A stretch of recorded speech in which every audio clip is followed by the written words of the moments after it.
Sveiki.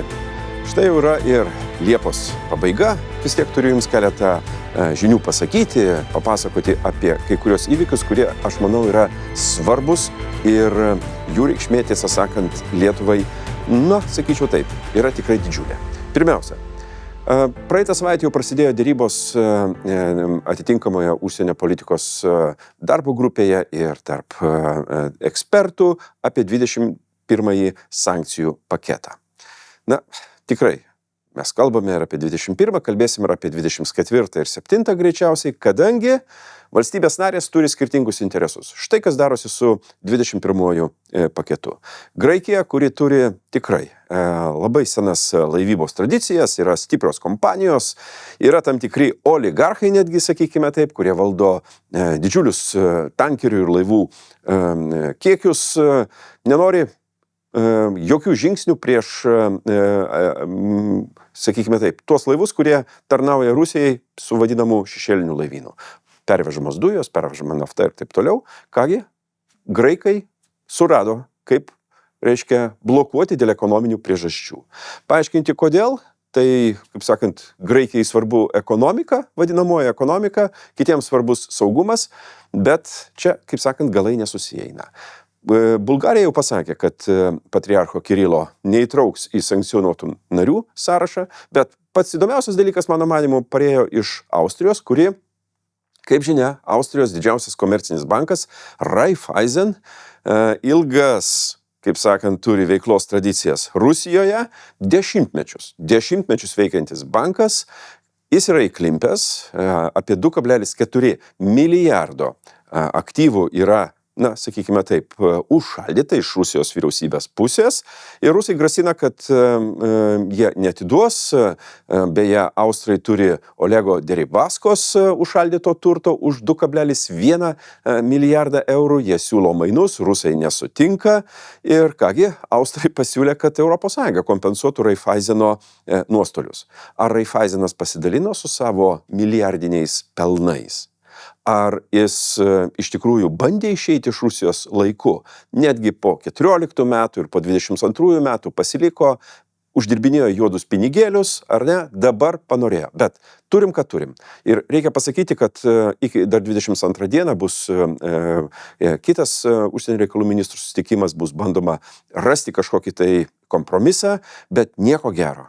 Nieko gero ir, žinot, šokiruoja tai, kad praktiškai taip, besibaigiant 5 metams, kai kurios valstybės narės nepasimokė.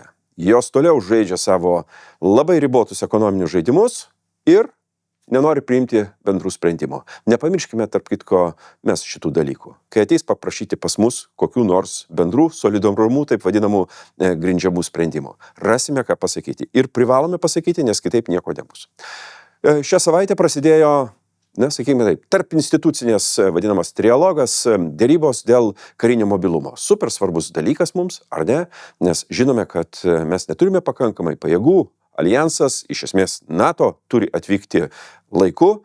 Pasakysiu dar daugiau, iš tikrųjų NATO planuoja taip, kad atsitikus kriziniai situacijai, dienai X, į regioną turi atvykti ne mažiau nei 100 000 per 10 dienų. 100 000 karių su savo įranga, amunicija, mašinomis, tankais, šarvuočiais ir kitku, žinot, tam reikia 100 traukinių ir daugiau.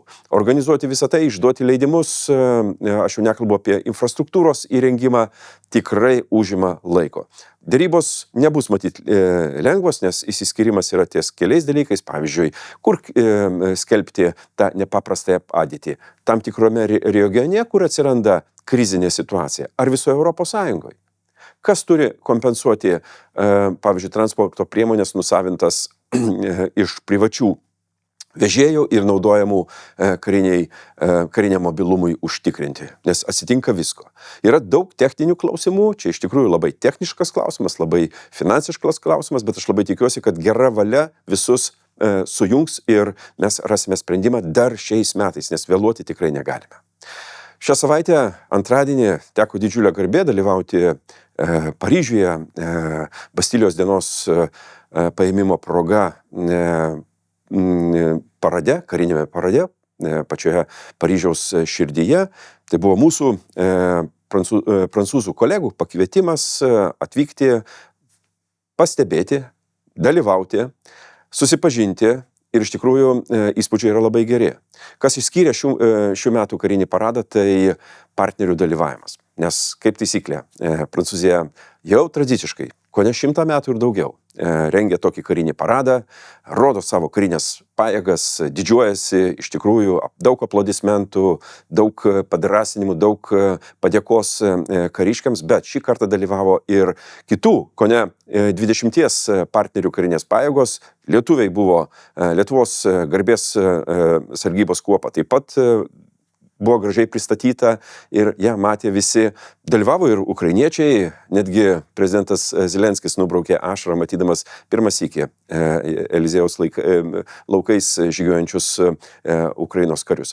Labai graži šventė, iš tikrųjų turininga ir prasminga. Taip reikia elgtis ir taip elgiasi tikri partneriai. Kągi, turiu atsisveikinti trumpam, tik vasaros atostogų laikotarpiu.